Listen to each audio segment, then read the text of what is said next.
Hi YouTube. Take time to take care of you. It's a necessity.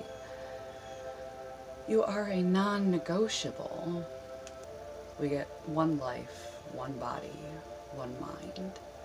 There's a skill called P.L.E.A.S.E. It's P for physical illness, and the L is in this particular acronym. The L stands for illness. I'm gonna modify that a little bit. E is eating. A is avoid mind-altering drugs and substances, and S is for sleep. E is for exercise. I think we can retool this please skill a little more effectively. Please is for physical, general physical welfare. I'm on that one. If you have a physical illness, MS, diabetes, if you just get a cold, if you have a physical illness that requires asthma, daily medication, doctor's appointments, follow-up, do not neglect your given inherent illnesses. It's just like neglecting your hygiene. Your body is a part of you. This illness is a part of you. If it requires medication and regular follow-up with your doctor, you have to treat it. Ignoring it isn't going to make it go away. It's going to make it worse. And you may feel various feelings of anger, bitterness, resentment, a variety of things. Why me? Why me? Why did I get this? Well, a lot of people have a lot of conditions, and as we get older, more and more things may begin to fall apart if we don't take care of ourselves.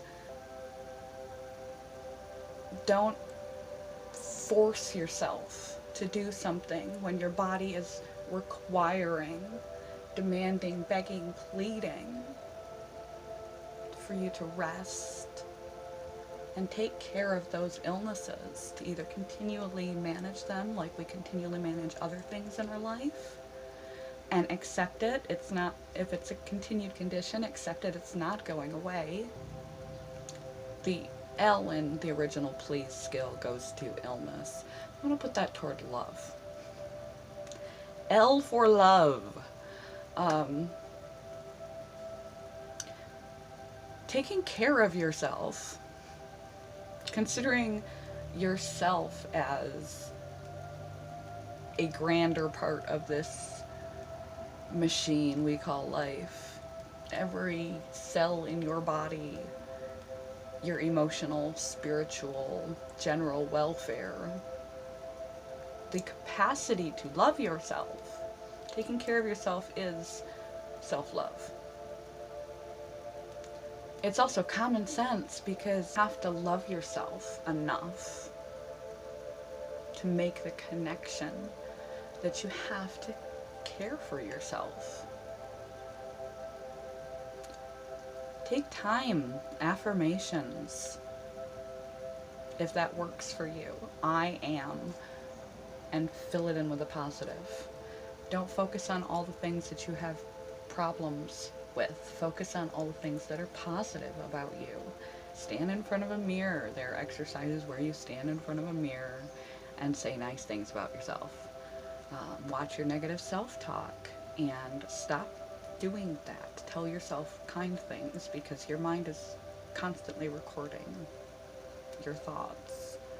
And sometimes the cruelest people in our life are ourself. And if you've ever had a day where a lot of people have been critical of you, judgmental of you, rude to you, angry at you, you're heavy laden, burdened, it's hard to get through a day. Oftentimes though, we're not encountering that. out here. We're feeding ourselves that in here. And just neglectful of others and selfish. But it's not selfish to take basic care of yourself. You won't be good for anyone around you, let alone yourself, if you don't love yourself. So saying loving, kind things to yourself is good because you can't give out what you don't have in there. And if you eating, would you fill your tank up in your car with dish soap and expect it to run well?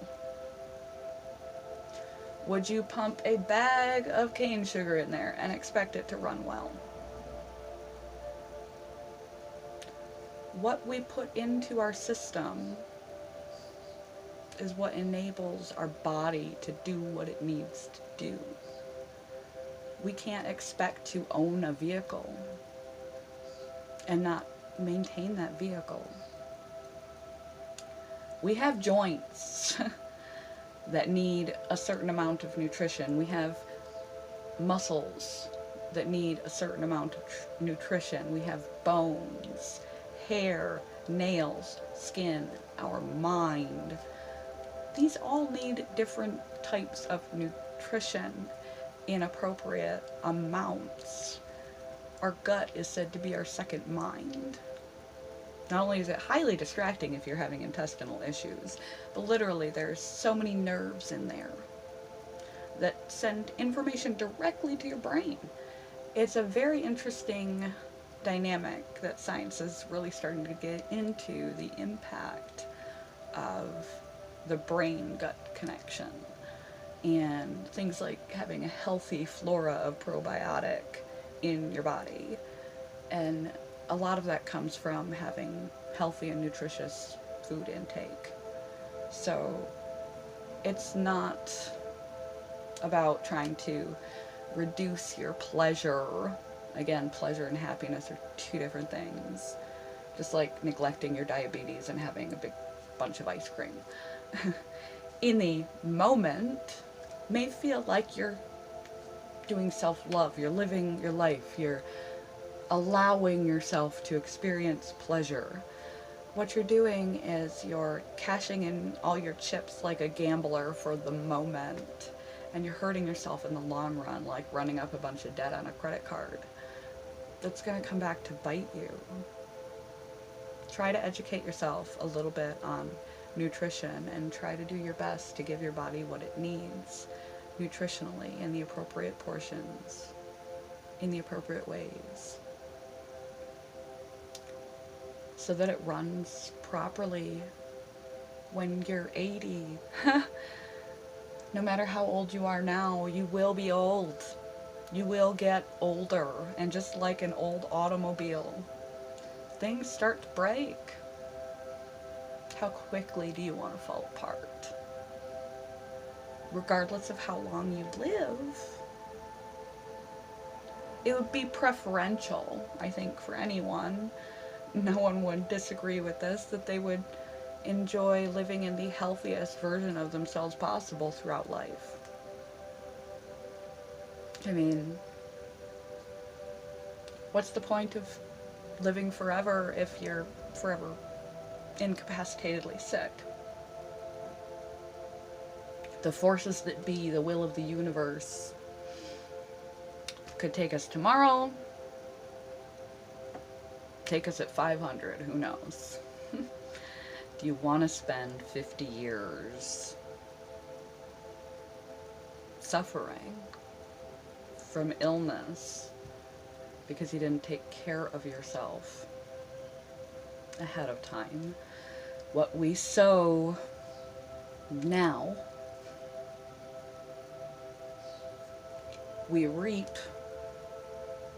in the unforeseen future. And so disciplining short-term pleasure for overall long-term benefit, it's highly rewarded when it comes to taking care of your physical illnesses, learning to love yourself, eating. I skipped one.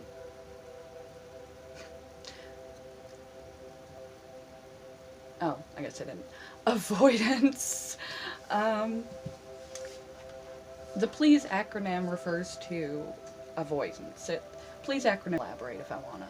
It's avoid drugs, alcohol, and mind-altering substances. It's good advice. Gratification versus long-term payoff. We want to escape. That's why we use things.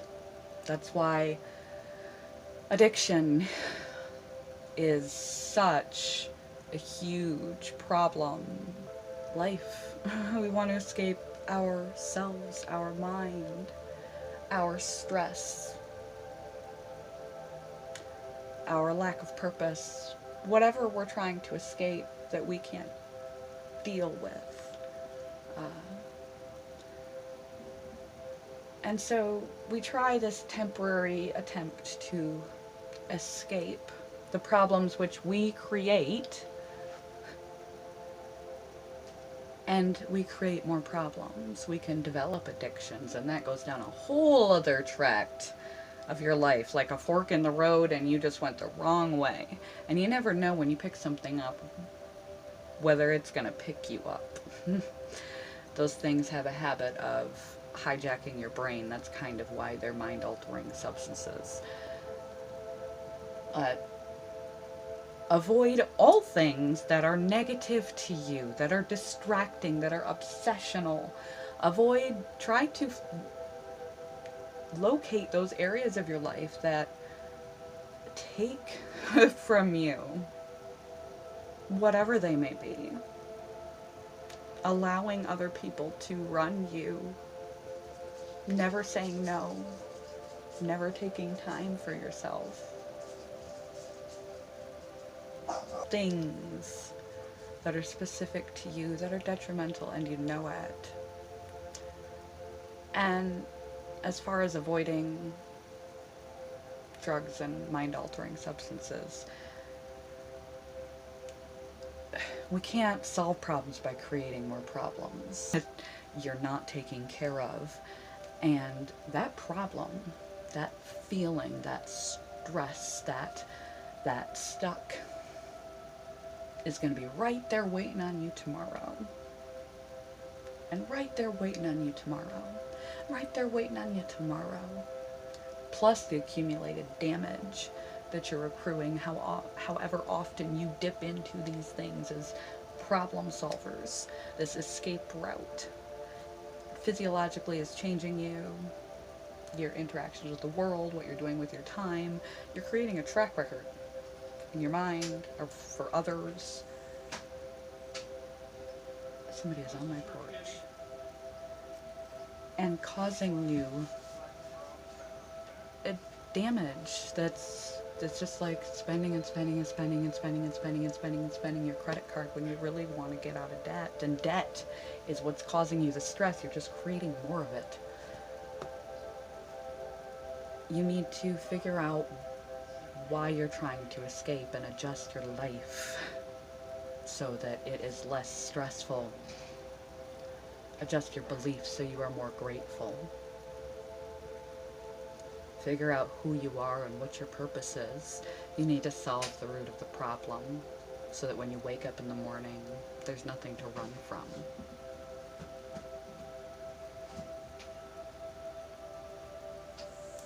People are just letting themselves into my house. This is so weird. My cat was out and they just brought it in. Okay. It's where I live. It's what it is. Okay. So,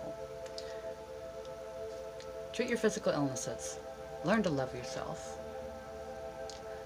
Avoid mind-altering substances. And attempt to avoid anything that is negative to you. And one of the best ways to avoid things that are negative to you, if you're not sure what's negative to you, is just to add more and more things that you know are positive to you. Because you run out of time for those negative habits. Change your environment, change your activities so that you're doing more things that you know are good, and eventually you run out of time and space for those things. They fall away rather than focusing on what's that thing I should not do. Focus on what's that thing I should do, and you feel better instead of feeling like you're failing. You'll get there. Sleep. I know this is a long video, I'm sorry. I tried. And I know I look like, but I need to work on my P.L.E.A.S.E skills. I just woke up, went outside, and decided to pop on here. And I didn't feel like editing the video I already put out, so that's what you get.